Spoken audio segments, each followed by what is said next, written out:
Good afternoon. It's the Gabb, me, Pat Miller Gabby, for our Friday session. And today I have a very old friend, not in age, but Yes, in age too. long ago. Yeah, we are getting older, aren't we? Joe VOSTREJS. Joe, I'd like to say of, but there's too many places just to give one. So how should I describe you? Well, really, City Street Investors, that's our company. But a lot of people obviously know us from Denver Union Station and all of our various real estate and restaurant projects around Denver. Well, I would say yes to all of them. Start with a little bit, just in case somebody is new to something or other, about you and how you got started and what you do. Yeah. Well, thanks, Pat. Happy to be here and chat about our company and tell you what we're up to. I am a third generation Denver native, grew up in the Park Hill area and got into the restaurant business pretty much right out of college. I was 24 years old when I was part of a group that opened up our first restaurant. And that's, I think, when I met you the first time. So 40 or 30, how many? We'll have to do the math, 36 years ago, something like that. You mean 240 Union? Yeah, which was called the Fish Market back then.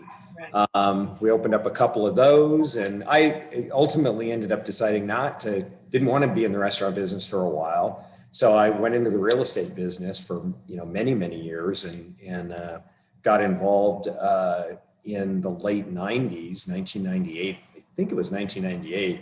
I took over as the general manager of Larimer Square and worked there for about 20 years and really had a good time there. And the most fun part of it was converting Larimer Square from really more of a regional tourist place to a place that was for locals. And part of that was recruiting all of those great restaurateurs there, like Jennifer Jasinski and Troy Gard and Frank Bonanno, and really shifting the focus of that from, like I said, from really being something. Well, I remember when it wasn't even Larimer Square and Dana was just making it that. Yeah, that was back into the 70s, but this was in the 90s, and that was a really fun project. And it was later on, towards the end of that my partners and I got involved with Dana again in Denver Union Station.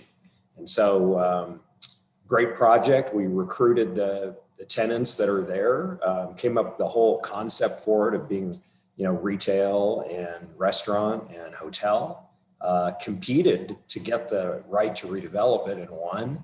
And went on to, like I said, attract some really great tenants there. Again, really working off our local chefs. Jennifer Jasinski did 2 restaurants, Mercantile, Alex Mercantile, we got Next Door. And then we did a bunch of our own concepts. So we created Terminal Bar, Cooper Lounge, Pig Train Coffee, Milk Box Ice Creamery.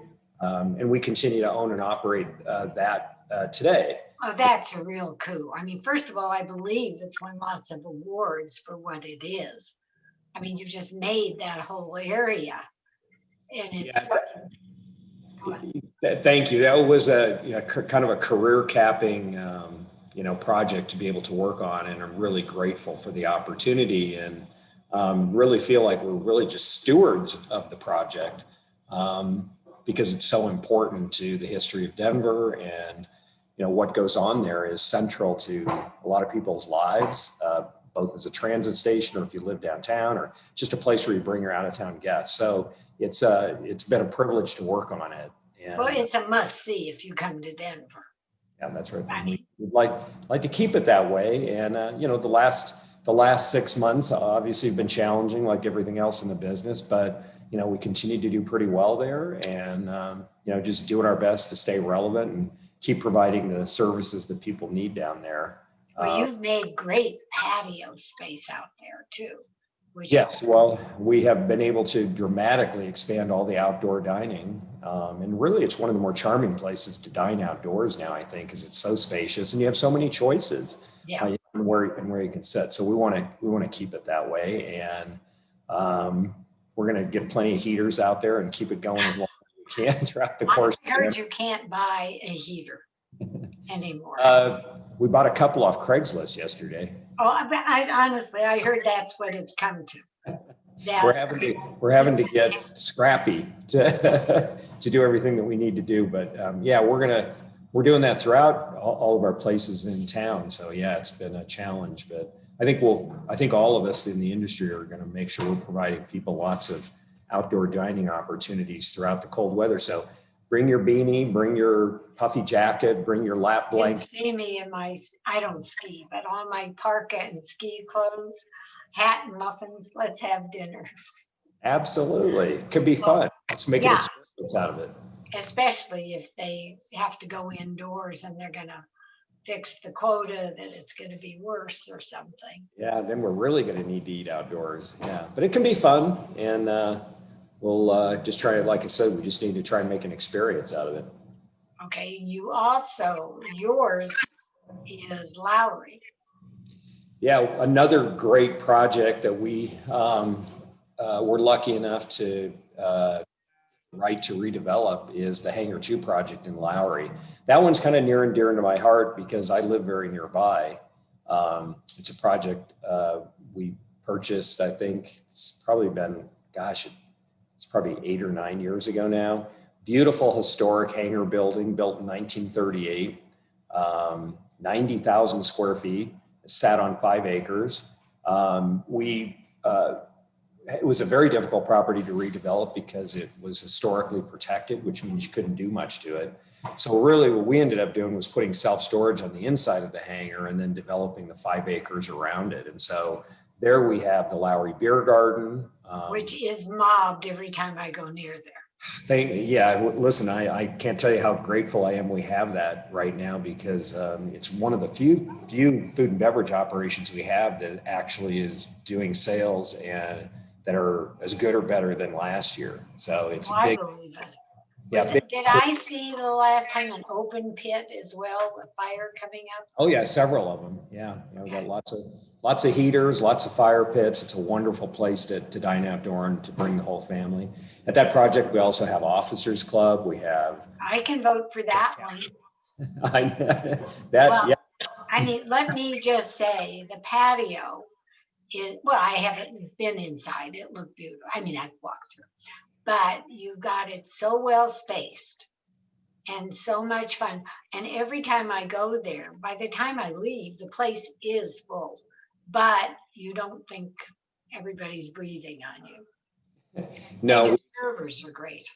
Yeah, we're fortunate with that restaurant and our other restaurant next door in North County, the Taqueria, that both have, although they're not large restaurants, they have very expansive outdoor space. They've got big garage doors that open. And so we're really able to set these restaurants up to where there's lots of space in between tables. They feel light and airy and fresh, and they have done well during, the past 6 or 7 months of the pandemic, because I think we've been able to create really safe spaces for people to still enjoy dining out. So that project, we also have our ice cream shop, Rocket Ice Cream, at that project. So we have 4 operations at Hangar 2.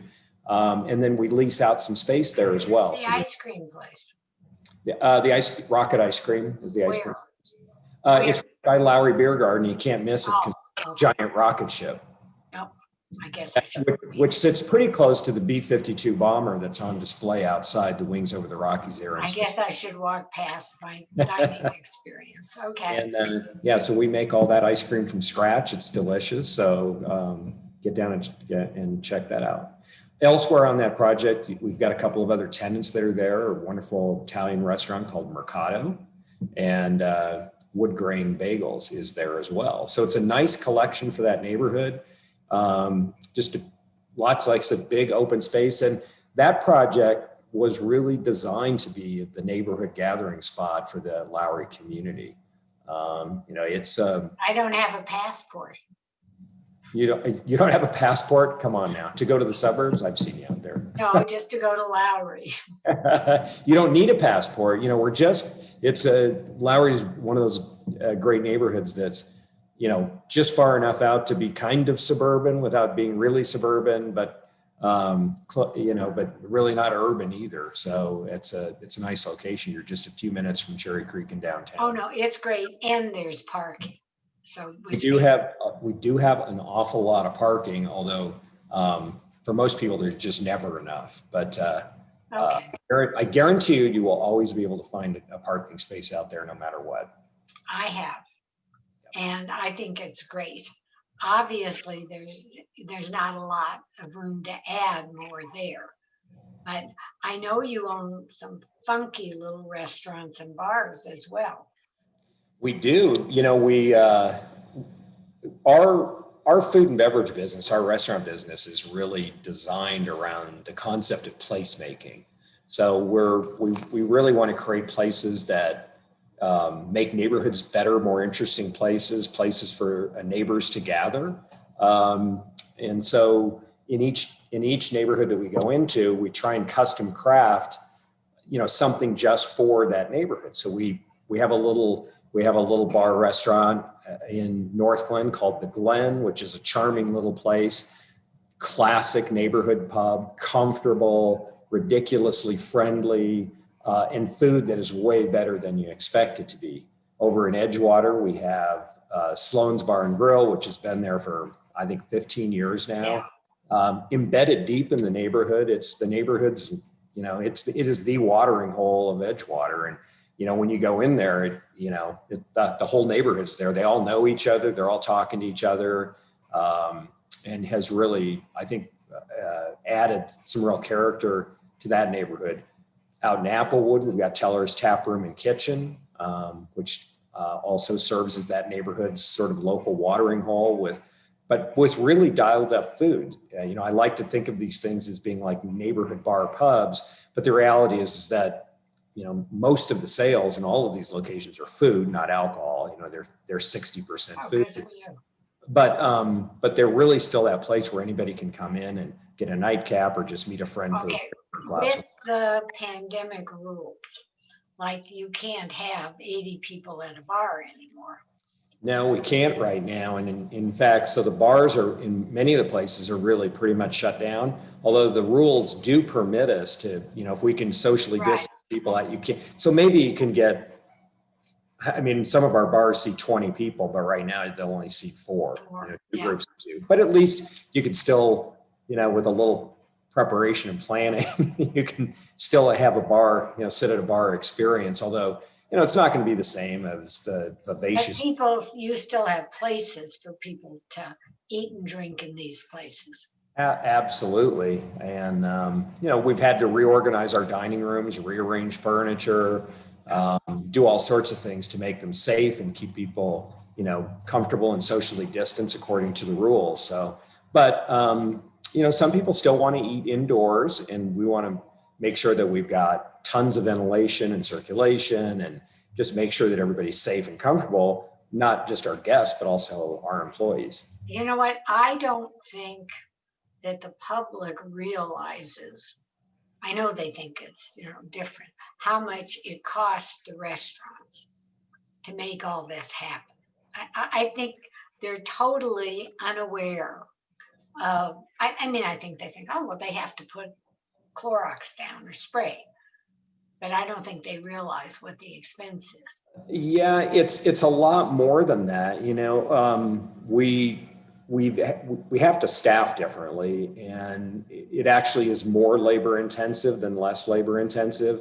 We can't really have seat yourself, for example, anymore. Right. So you've always got to have a host there to direct people. There are just a lot of procedures in the restaurant that are just more labor intensive, and we need to really staff for it all the time. So we're not only spending more money on supplies, but we're also spending a lot more money on labor. So right. For sure. I think it's hard for people to realize that. Yeah. I think they think, oh, prices have gone up or something, which is, they just have to understand. Yeah, it has been really difficult for the restaurants, to operate with a significantly lower level of occupancy with having to have higher labor costs. And the operations have grown more complex because restaurants that used to do very little takeout or delivery are doing significant amounts of takeout and delivery at the same time as they're trying to take care of their expanded patio and take care of their dining room and make sure that everything is perfectly sanitized and that everybody's safe and testing, taking temperatures on employees every day and creating logs. And getting the delivery out at the same time you're trying to serve people there too. Yeah, that has definitely. I assume you're doing delivery every place. We are doing takeout, delivery, and dine-in at all. I meant takeout. Yeah. Well, it's hard to deliver all over town, I guess. We have entered into an exclusive relationship with DoorDash for all of our restaurants, and so that's how we're handling delivery. And it's, I think a lot of folks are aware of how difficult delivery has been. Yeah, because I won't get delivery because I don't want you to have to pay for it. Well, seriously. I will tell you that we were, as folks may have heard, that Denver passed an ordinance recently which caps what all the delivery services can charge the restaurants at 15%. No, really? Yeah, that's the law now. So that reduced it from anywhere from 33%, down to 15%. And at the same time, the ordinance told all the delivery companies that they cannot change the way they're paying their delivery drivers as a way of, making up for that. So, I think 15% is probably I think that's much more fair than. Yeah. So, I'm glad that happened. Because I think that there's a lot of people out here throughout the course of the fall and winter that are really, really going to appreciate having food brought to their door. Should I raise my hand again? Yeah, sure. I mean, I know I order delivery at my house and I get delivery in restaurants. There are and times, I think people really want comfort food now.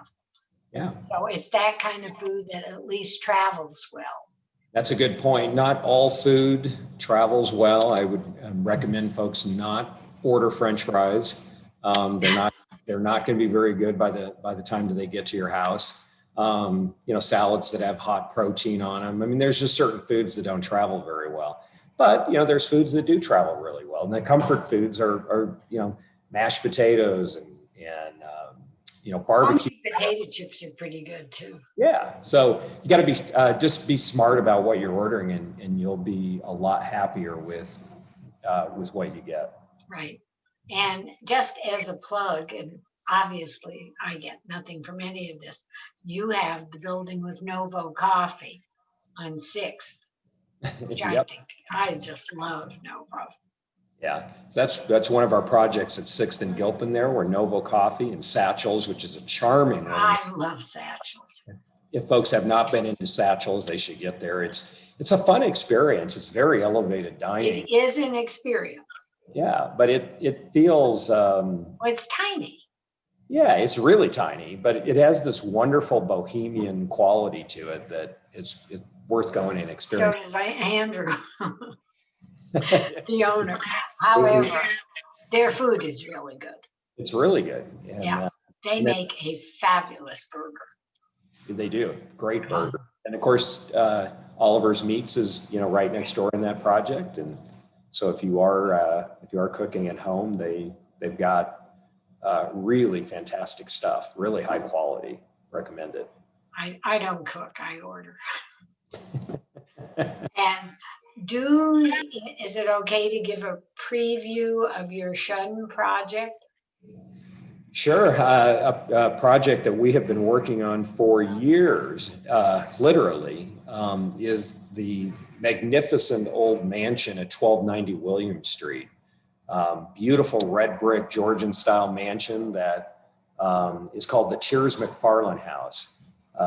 The folks that owned it, I don't remember when, I think it was in either the late 70s or the early 80s, donated the mansion to the city of Denver.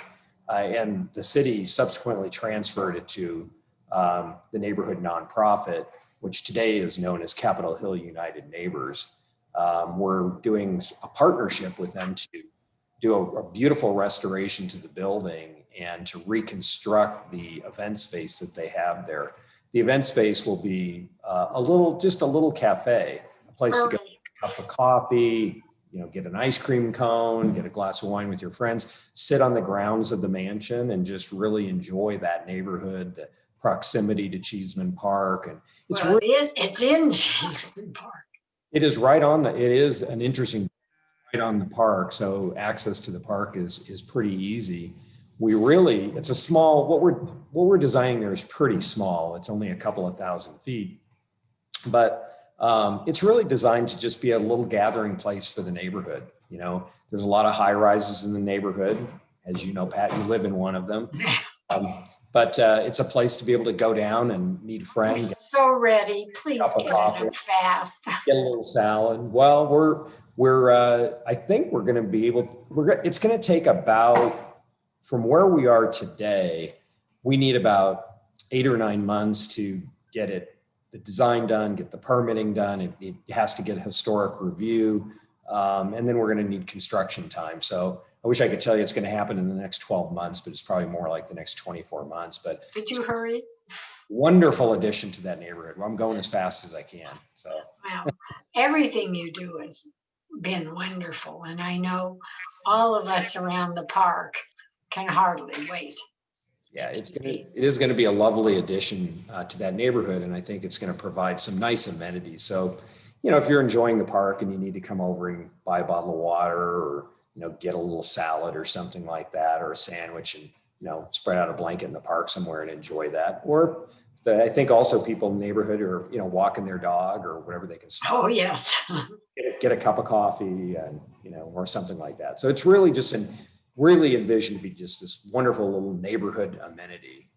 You should be very proud of all that you have managed to foresee and put together and dream up and do and make realizations of these great projects come to pass. Well, thanks for saying that. I mean, my partner, Pat McHenry, Rod Wagner. He just left. She's just so walked by. We have been in the fortunate position of being able to really choose what projects we want to work on. And our favorite thing to work on are old buildings, like Hangar 2, Denver Union Station, the Cheers McFarland House. I spent 20 years as the general manager of Larimer Square. So we really get to work on, have chosen to work on important historic buildings, or just little neighborhood gems like 6th and Gilpin, where Novo is, that we really want to make our communities better. I raised my children in Denver.